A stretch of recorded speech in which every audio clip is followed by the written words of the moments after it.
Buenas tardes, una semana más. Gracias por estar ahí, gracias por su apoyo. Y miren a quién tenemos hoy, a José de Maistre. Josep de Maistre. Vamos a ver si me lo permiten. La cuestión es que hace años el sistema educativo a mí me enseñó que había cuatro personas, más, cualquiera que no opinara lo mismo que ellos, que eran los padres del fascismo, que eran de Maistre, Bonalz, Balmés y Donoso Cortés. La cuestión es que yo miré los fascis di combattimento de Mussolini para ver si se parecían a este texto. Lo único que les puedo contar fue que, no lo leí mucho porque luego venía que Mussolini pretendía sacar a los italianos a las 6 o las 7 de la mañana a la calle a hacer deporte, a tener una vida sana. Entonces lo cerré, lo dejé en su sitio y dije, no me interesa seguir leyendo esto. La cuestión es que de lo que recuerdo, porque eso fue hace muchos años, recuerdo sobre todo una diferencia de tono. Recuerdo que el texto de Mussolini era como muy futurista, muy gritón, chillón, muy contra la tradición, muy violento, muy moderno, muy metálico, muy chirriante. Y este texto tiene un tono justo al contrario, sosegado, tranquilo, te escucha, el otro te gritaba. Eso podría decir, había una diferencia de tono. Y lo que yo quisiera enseñarles en estos vídeos, y ya irán saliendo más textos que ya les enseñaré, que yo diría que el fascismo no solo no es hijo de Maistre, sino que diría que al contrario, que el fascismo es heredero directo de la Ilustración, no de los tradicionalistas. Bueno, a ver qué opinan ustedes, y vamos a mirar aquí cuáles son las conclusiones que yo saqué leyendo este texto. Bueno, les informo, total, que este texto, José de Maistre, que nunca se consideró a sí mismo francés, era saboyano, de esos pequeños reinos de los Alpes que van basculando de Austria a Italia, a Francia. Bueno, pues él era saboyano. El texto se publicó por primera vez en 1821, que es el año en el que murió de Maistre, nació en 1754. Y narra 11 noches... ni lo he dicho. José de Maistre, las veladas de San Petersburgo. 11 noches en las que 3 personajes conversan, que son un conde, un senador y un caballero. Conversan en una casa a orillas del río Neva. Bueno, he resumido lo que dicen en esas 11 noches. Si yo tuviera que decir, si tuviera que resumir en una sola palabra qué es este texto, diría que es una teodicea, que se plantea la existencia del mal en el mundo, o sea, un mundo que es creación de un Dios bueno. ¿Por qué existe el mal? Ese es un problema de teodicea, y eso es básicamente lo que es este texto. Es que es todo lo contrario a lo que sería un texto fascista. Bueno, 11 noches, que les digo, en la primera noche hablan de la felicidad de los malvados y de la infelicidad de los justos. Ese es un problema de teodicea. Y en la primera velada se halla el famoso elogio del verdugo. Yo creo que es gente que habla de eso. De Maistre, el elogio del verdugo. Yo diría que es gente que no se ha leído ese texto, no es para tanto lo que hace el elogio del verdugo y no hace un elogio del verdugo. En todo caso sería... porque un verdugo no mata en su propio nombre, mata en nombre de las instituciones públicas o del Estado. Y luego claramente, en la página 155, cuando compara al verdugo y al soldado, dice que el soldado es honorable y el verdugo es abyecto. Es que no hay nada de eso. Pero bueno, eso lo dice también el propio de Maistre, que todos esos que hablan de textos importantes que no se los han leído. Y con el propio de Maistre pasa eso. No vamos a perder el tiempo con lo del elogio del verdugo, porque a mí no me pareció para tanto. Segunda velada, empiezan hablando del té, de la relación entre las enfermedades físicas y las morales, de la teoría del lenguaje. De Maistre se ha hecho también famoso por eso, por su teoría del lenguaje.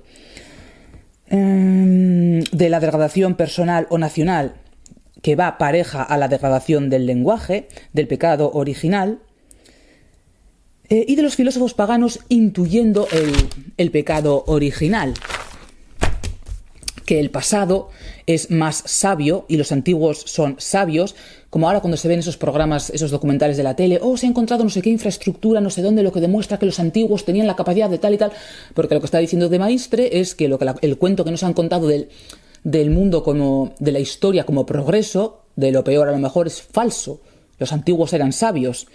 Más teoría del lenguaje y en la página 56 la refutación de la gnoseología sensualista de John Locke, o si lo prefieren, una especie de defensa de las ideas innatas. Tercera velada, que las enfermedades no son siempre resultado de un crimen, y más teodicea. Velada cuarta, todo mal es un castigo.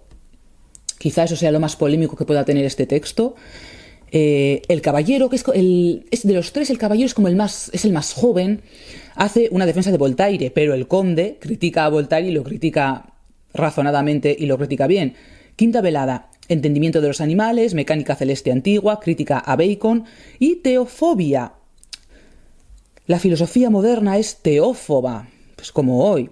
Sexta velada, oración, ¿para qué sirve la oración? Y que ya no se sabe cómo rezar o cómo hablar con la divinidad. Sigue la crítica a Locke con el ensayo sobre el entendimiento humano, que lo tengo por ahí, lo voy a haber sacado para enseñárselo, se me ha olvidado, no lo voy a sacar ahora. Muy gracioso cuando dice ¿qué diremos de un hombre, de John Locke, a quien nadie le prohibió leer a Belarmino y cómo se expresa como un verdadero ignorante, como todos estos ilustrados?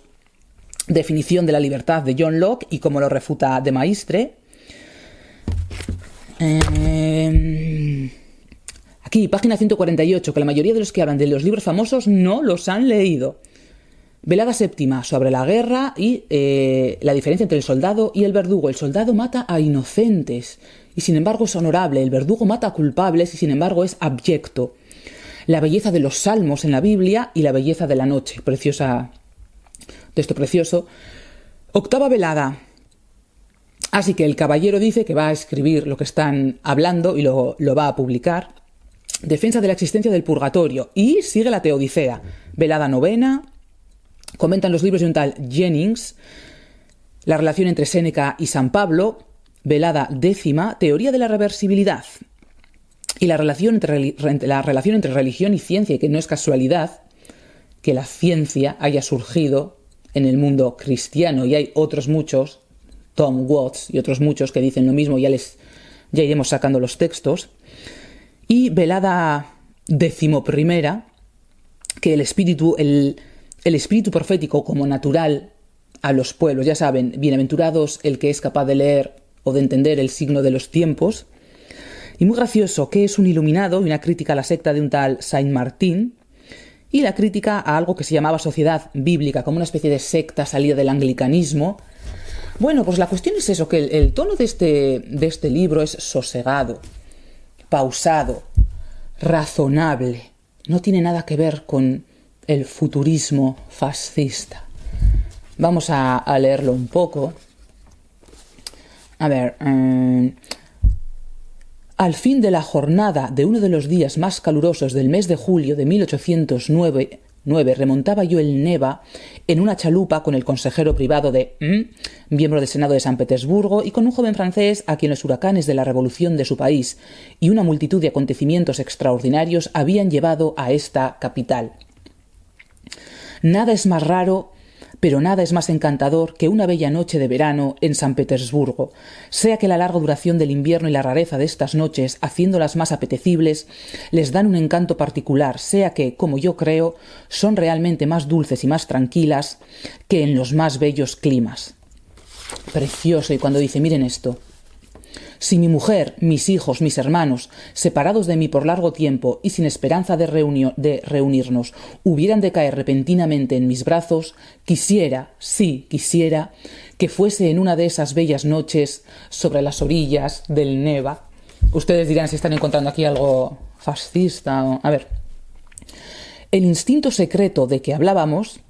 A ver, esto es simplemente una defensa del antiempirismo de John Locke y todos estos. El instinto secreto de que hablábamos acertará muchas veces aun en las ciencias naturales, pero me inclino a creerle casi infalible cuando se trata de filosofía racional, de moral, de metafísica y de teología natural. Un sentimiento interior conduce al hombre de bien y lo pone en guardia contra el error en las mismas cosas que parecen exigir un aparato preliminar de estudios y de reflexiones. Es una opinión muy digna de la sabiduría divina y muy honrosa para el hombre.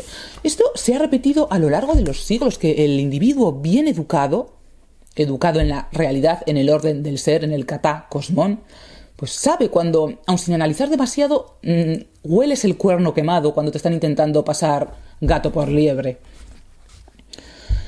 Los salvajes, que han hecho decir tantas extravagancias y que han servido sobre todo de texto eterno a Rousseau, uno de los sofistas más peligrosos de su siglo, y sin embargo el más destituido de la verdadera ciencia, de la sagacidad y sobre todo de profundidad, etcétera, etcétera, ha tomado constantemente al salvaje como al hombre primitivo, cuando no es ni puede ser más que el descendiente de un hombre desgarrado del grande árbol de la civilización.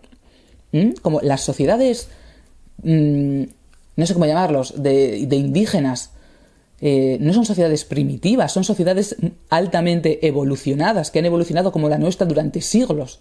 Y esto lo está diciendo de Maistre, adelantándose a todos los antropólogos y a toda la historia que hay ahora. Toda la degradación individual o nacional queda manifestada sobre la marcha por una degradación rigurosamente proporcional en el lenguaje. ¿Cómo podría el hombre perder una idea o solamente la exactitud de una idea sin perder la palabra o la propiedad de la palabra que la explica? Esta enfermedad original no tiene, pues, otro nombre, no es más que la capacidad de sufrir todos los males, como el pecado original. El pecado original para todo el mundo, para los europeos y también para los pueblos de todas partes. Aquí no se ve nada de esas tonterías dieciochescas del buen salvaje, de no sé qué, no. Todos somos una humanidad caída. Oye, igualdad, ¿no? Esos pretendidos tiempos de barbarie y de ignorancia, porque lo está refutando, el pasado no es bárbaro ni es ignorante. Placenteros filósofos nos han dicho, los siglos no nos hacen falta, os hacen falta, y mucha. Y dice que Asia, quién sabe si esos pueblos de Asia o de los pueblos no europeos están destinados todavía a contemplar espectáculos que se nieguen al genio ergotista de la Europa. Muchos grandes hombres, creados por la plena autoridad del último siglo, esto es irónico, cesarán muy pronto de serlo o parecerlo. El grande partido tenía necesidad de toda su nombradía. La ha hecho o adquirido como se hace una caja o un zapato. Mas esta reputación ficticia está en gran aprieto y pronto la espantosa medianía de los grandes hombres será el inagotable objeto de la risa europea. Eso va por todos los dieciochescos. A ver, aquí, una defensa del racionalismo como contrario al empirismo. El sentido, o de las gnoseologías sensualistas. El sentido no conoce más que al individuo, la inteligencia sola se eleva a lo universal. Nuestros ojos perciben un triángulo. Pero no seréis hombre inteligente sino elevándoos del triángulo a la trigonometría. Este poder de generalizar es el que especializa al hombre y le forma tal como es, porque los sentidos no entran para nada en esta operación. Los sentidos son extraños a toda idea espiritual y aun ignoran su propia operación, no pudiendo verse la vista ni ver cómo ve. Ninguna analogía, ninguna ecuación entre la cosa comprendida y la operación que comprende. Y así desechamos el origen sensible de las ideas. Esto es una crítica a John Locke.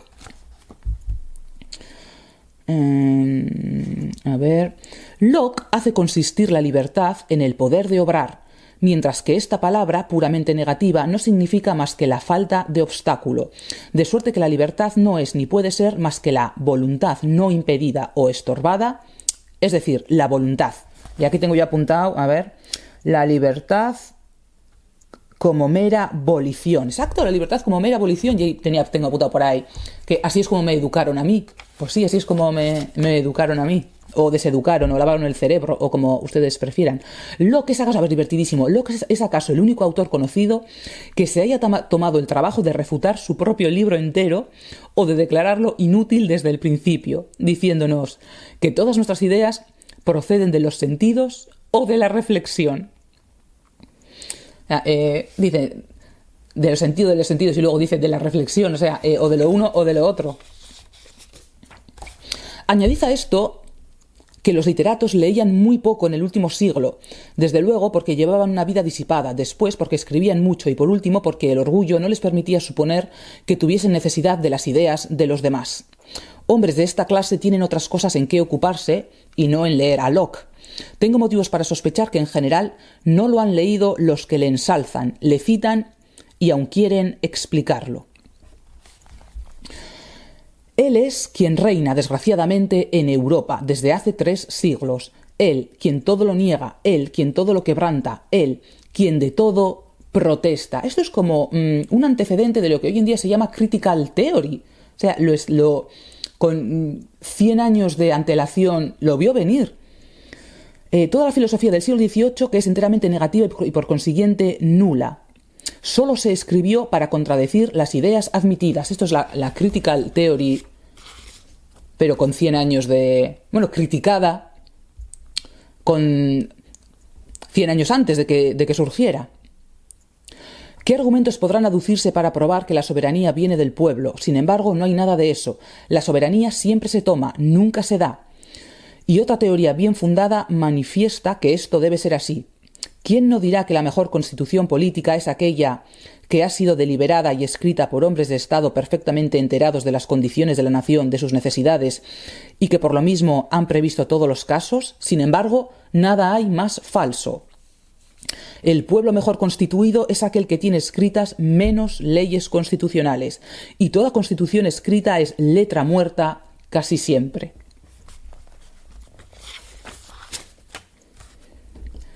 Ha hecho mucho daño la filosofía moderna, que nos ha dicho que todo es bien, siendo así que el mal lo ha corrompido todo, y que en un sentido muy verdadero puede decirse que todo es mal. Bueno, y para terminar, a ver.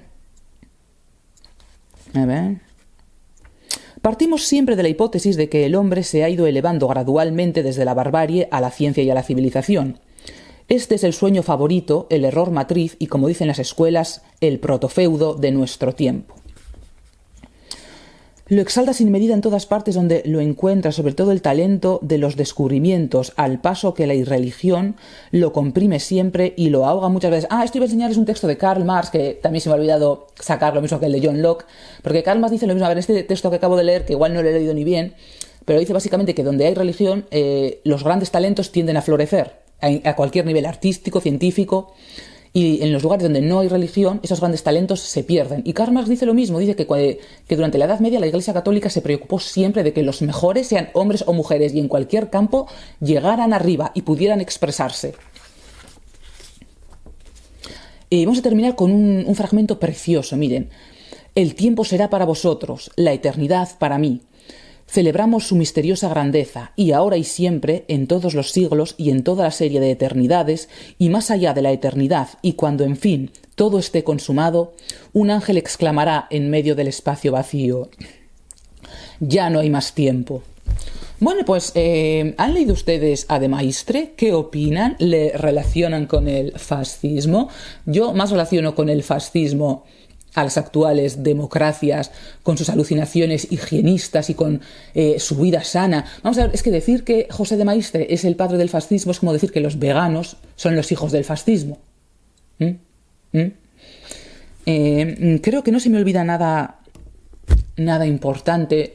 Tal vez sí, pues bueno, ya lo diremos en otro texto, pero sobre todo eso, este es un texto tan tranquilo, tan sereno, que yo no veo... La gente alucina, o sea, yo en este texto no veo nada de lo que la gente dice que tiene. Digo, ¿será que soy yo? Y que no lo estoy entendiendo, que no lo he leído bien, o yo qué sé, pero es que de verdad. Bueno, pues a ver qué opinan ustedes y sin más, hasta la semana que viene.